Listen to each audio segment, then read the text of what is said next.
Welcome back to Sister Signs and Red Flags. So astrology ain't therapy, baby, but we close. I'm Lika, and this is part 2 of the Sydney birthday trip chaos. But listen, if you really need to know what went down on part 1, do yourself and honestly me a huge favor by going back and watching that episode, because baby, your girl is over here almost already out of breath, and I ain't even finished with the damn intro yet. I'm over here like I can't breathe, baby. I don't know what's going on, but however, go back and watch that. It's real good stuff. While you're here, I'm not gonna hold you, but let's just make sure you never miss a drop of whatever the universe is serving up this week for us. So hit that follow button, hit that subscribe button, baby, and the like button, so you're never left out there in the cold, baby, because I don't want you to be hypothermic. And it's summertime. We ain't got time for that shit. But you're in for a good treat, so let's get into it. After our little ice cream photo shoot with the little lady, we headed back to our rooms to get ready to go to Bondi Beach. And I do want to admit that I struggle with the pronunciation, so if it's wrong, let me know. If it's not, great. We ordered room service, and the hotel brought me a surprise birthday cake up with our room service, and that was just so cute and thoughtful and so sweet. So I really appreciate what you did for me. After that, we were on our way to Bondi Beach. After we arrived, before we even made it to the sand, we actually walked up to the main strip where the souvenir shops are, the cafes and surf stores are, and we stopped into one of the souvenir shops and grabbed some Turkish beach towels. I also ended up buying this black and white striped beach bag with Australia in gold written across the front of it, because baby, apparently I'm a goddamn bag lady, okay?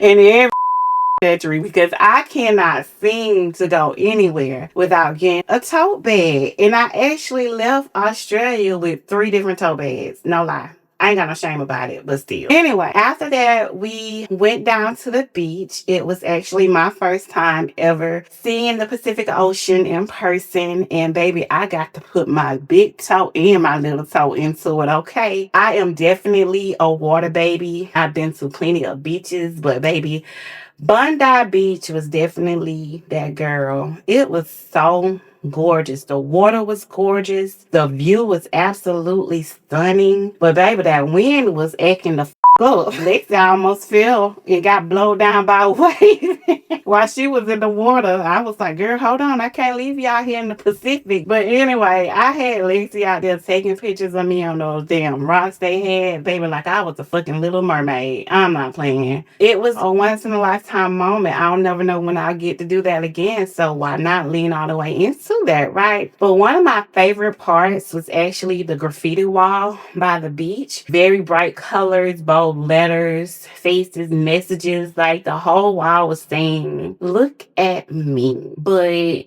in the most soulful and most expressive way possible. The beach definitely gave flavor. It gave heart. And honestly, while I'm thinking about it, it reminded me a little of Venice Beach in this way. Bondi was definitely everything. It was beautiful, a little chaotic, a little windy, a little cold, but it was still perfect because I was in my happy place on my birthday. And honestly, the only thing that I actually regret was that the sunset wasn't clear. For some reason, it was like there was this haze or fog or maybe like a dust or something in the sky. And I just kept waiting for that to shift, but that moment never came. The sunset wasn't as beautiful as I wanted. But even so, without that perfect sunset, it still felt magical to me. Because like I said, I was in my place of happiness. So after Bondi, we headed back to the hotel to regroup and get dressed for dinner at the winery. But besides that, let me tell you about the traffic from Bondi Beach on the way back to the hotel. Girl, that traffic was like being stuck on I-85 in Atlanta at 7 o'clock on a Monday morning. Baby, you know, if you lived in Atlanta before or you've been through Atlanta during that time before, then you know exactly what I'm talking about. That shit was not cute. And honestly, that just goes to show you traffic jams, baby, are universal. On top of the traffic, the energy has shifted a little bit. Really don't want to get into the details of why, but let's just say the vibes weren't as high as they were earlier in that day. But you know, shit happens. Life keeps moving and you keep trucking and doing what you got to do, right? But fast forward to our Uber to the winery, and shout out because this was our first and only female Uber driver in Sydney, and I love to see it, baby. But girl, she drove like she had beef with the brakes. We legit almost got hit by a fucking bus. I'm not lying, baby. I was back there with my little pretend brakes on, baby, holding on to the back seat like, oh, lady, you gotta keep us safe. Once we got there, the place was real cute. Actually, they had a garden patio, velvet chairs, there were wine bottles lining the walls. It gave like really soft life aesthetic. We did have bottomless steaks and frites. I may have pronounced that wrong, but basically bottomless steaks and fries. The food was actually very good. I had a lychee martini and Lexi ordered a spicy watermelon margarita. Real grown woman type cocktails. And that was different for me because usually anywhere I go, I get tequila. Margarita for me every time. But I want to try something different. But my only complaint was that they brought the steak out medium rare by default. And look, I like my steak. I do. But I like that shit done a little bit more in the middle. I don't want my meat bleeding more than me when my cycle on. You feel me? That's nasty. But no disrespect for y'all that do like that though. If you like it, it's your thing, but it's not for me. But overall though, the food was actually very good. However, I'm going to say this, that bottomless things, just like these buffets, is a goddamn gimmick. Because how much steak can one person really eat in 90 minutes to 2 hours? I could barely eat a steak and a half, to be honest. While I was there, I did get an opportunity to jump in the photo booth because I love photo booths at the restaurants. I got some solo shots of me. Now, the first little photo, it looked a hot mess because I didn't know what the fuck was going on, where the camera was, all that. Because, you know, I get confused by left and right. So, baby, don't judge me, okay? But however, the photos did come out cute because, you know, it's me. The winery was definitely a vibe, even with the energy shifts and I almost getting hit by a bus. I still was able to find a little joy in that evening. And that's definitely my Sag moon and Pisces rising in play because I always just have a great ability to find the brighter side and the best side of things, regardless of the situations, to a fault.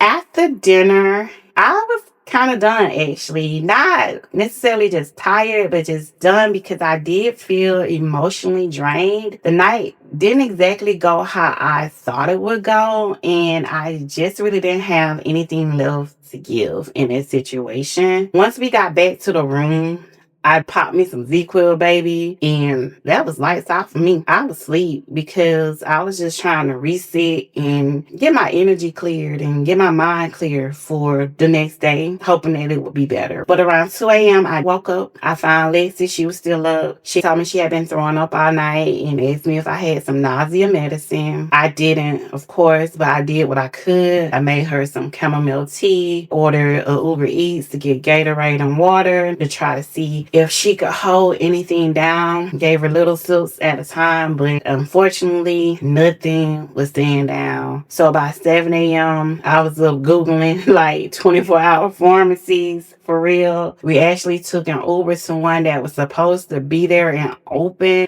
but it wasn't. Like, Google lied. Google be lying, y'all. Like, don't always trust Google because sometimes that stuff be wrong. But at that point, Lexi said she felt like she was going to pass out. So I called us another Uber real quick and actually took her to the nearest hospital, which was Sydney Hospital. When we got there, because we're not from Australia, we're not citizens. So for her to be seen, we had to give them their moolah up front. And being honest, most of the staff there didn't really seem equipped to handle the situation that was going on with her. There were a few exceptions. One was a nurse and one was a doctor. And it felt like they knew what the hell they was doing. Like they knew what the was going on. She was, however, eventually transferred to the Prince of Wales Hospital, which is where they found out she was in DKA, which is diabetic ketoacidosis, for those of y'all that don't know. But essentially, everything, all our plans at that point were canceled. That meant no breakfast with the koalas, no penguin encounter, no seafood at Nick's, and no cruise bar dinner. But it is what it is. I'ma just be real and upfront with y'all. I was real scared. And I haven't felt that way in a very long time. Not since the stuff that went on with our dad. And I cried a lot. Like, I cried that day a whole lot, the next day, and probably the next day too, baby. It was heavy because I really didn't know if my sister was going to be able to make it out of Australia. And at one point, I looked at her and I'm like, listen, I don't know who loves to do things better. You a damn dad. And that's when I realized I was holding my breath for both of us. When they moved her to Prince of Wales Hospital, I exhaled a little. The staff was calm, professional, and they actually knew what they were doing. I felt like she was in good hands there. And quite frankly, they did provide her with really good care. Well, I'm going to just tell y'all this, though. People in Australia really don't be staying with their folks in the hospital overnight. Like, I low-key felt like I was being harassed to make overnight, as they put it, accommodations for myself while my sister was laid up in the hospital. And I'm looking at them folks crazy and cockeyed like, I don't know y'all. We don't know y'all. Why the would I leave my sister here by herself? We ain't in America. Like, I will barely leave her in America in the hospital by herself. I'm not leaving her in the hospital by herself in Australia. What's wrong with y'all? So she stayed in the hospital for a few days. We were supposed to come back home that Friday, but she got discharged on that Sunday. But shout out to Delta for handling all the rescheduling and getting us rebooked. But let me tell y'all, they still faltered because they still left out my mother and TSA preaching. And yes, we had to go through TSA again once we got in LA. Now, still want some reparations for that, Delta, okay? However, I tell y'all, the biggest lesson I learned, definitely get travel insurance. I don't care where you are going. Medical emergencies, they hit different when you in another country and overseas, baby. So make sure you have your travel insurance in play. And also, somewhere in between all of that, I actually did our laundry at a little laundromat near the hospital because even in chaos, life still be life, and baby, and you still need clean, comfortable clothes to travel in. So I wanted to make sure we had what we needed when we got ready to get up out of this place, baby. Okay. But a real quick fun fact, something you must know. The best food we had the entire trip came from Uber Eats while Lexi was in the goddamn hospital. Because one thing, she wasn't finna eat the hospital food, and I wasn't gonna let her. We had Cali Press, Wing Boy, Zoo Street Greek, ribs and burgers, and every single last one of them was a hit. But the wings from Wing Boy, or whatever they called, baby, them things hit like 8-time wings. Anyway, this definitely wasn't the trip that we planned. It was ultimately the one that we survived. And I'm glad we made it through it. Lexi was finally discharged from the hospital that Sunday afternoon. We checked into the Moxie near Sydney Airport. And as y'all can see, I'm a real Marriott hoe. But it was my first time staying at a Moxie. And listen, I loved it. It was only one night, but I loved it. It was giving. It was clean. It was chill. And it was very vibey. It had just enough personality to make you be like, okay, maybe we're turning a corner in this thing, right? I even got a little elevator footage that had cute little quotes and advice posted inside. One of them said to save the business cards of the people you don't like. And if you hit a parked car accidentally, write sorry on the back and leave it on the car. I was like, that's a good one. And I absolutely needed that laugh and that energy. We also had to make a last minute pharmacy run in Bondi to pick up Lexi's insulin, which was a new thing for her and me. The pharmacist we went to originally gave her the cartridges, but not the right pen to use the insulin in. And I'm just thinking like, sir, how you give someone the bullets but not the right gun to shoot it with? Like, what that about for real? Do you even know how to do your job? Like, what? But we ended up having to call like 50, 11,000 pharmacies until finally one employee was so kind enough to stop and say, let me see if any of our other stores have it in stock. And sure enough, one did. So we Ubered over to Darlinghurst and picked it up and finally got to breathe. Because I'm like, my sister ain't getting on a goddamn airplane without this. Y'all got me. But then it was back to the Moxie, back to the room, and of course straight to sleep. Because baby, we was not gonna miss that 9:25 a.m. flight out of Sydney. It wasn't gonna miss us, and we weren't gonna miss it because we was getting out of Australia. So this was definitely the calm after the chaos. Finally. Leaving Sydney was actually smooth. We had our Uber Eats phase, we had the meds, we had the Moxie. We were finally on track. I even got in some last minute souvenir shopping at the airport. And y'all, this is where I got all them damn bags from, okay? All them tote bags. I was not going to leave Australia without some kind of I survived Australia gear in my carry-on, okay? We also grabbed McDonald's at the airport too. And let me just say this, girl, they ain't had no biscuits. Just goddamn McMuffins. And I was just like, is biscuits really just a Southern U.S. thing? And I was standing there like, where the biscuits at? I want a chicken biscuit, not a goddamn chicken McMuffin. Give me the give me the buttery bread, baby. Where is that? And baby, that folks was looking at me like I ate some shrimp and grits. But the long haul flight surprisingly was not terrible. Delta got us back across the world without too much mess.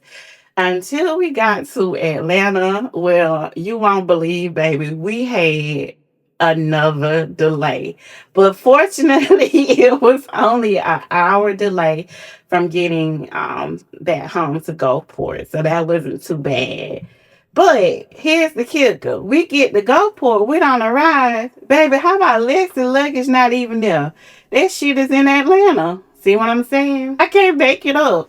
It actually happened. But all things considered, we made it. And as much as I love going on vacation, girl, I don't like to overstay my welcome. And I don't like them overstaying theirs.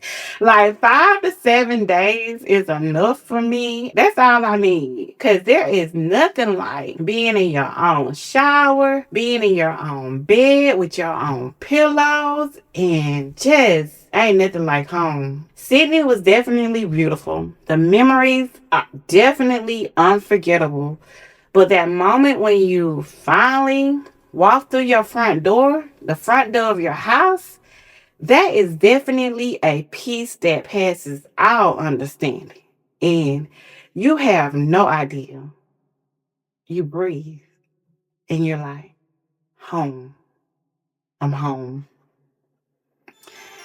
Now, let me tell you, if this trip taught me anything, it's that I always do. No matter what gets thrown my way, whether it's jet lag, wind, hospital drama, missed penguins, or a goddamn biscuitless McMuffin, I find a way to hold the story, hold the people, and to hold myself. If you made it this far into the episode, I want to thank you for hanging in there with me for real. Like, I appreciate it so much. Other than that, baby, new audio episodes drop every Wednesday and visuals hit YouTube every Friday unless a life starts fucking lifing again, okay? This has been Sister Signs and Red Flags, where astrology ain't therapy, but we close. Stay cute, stay petty, be safe out there. Bye.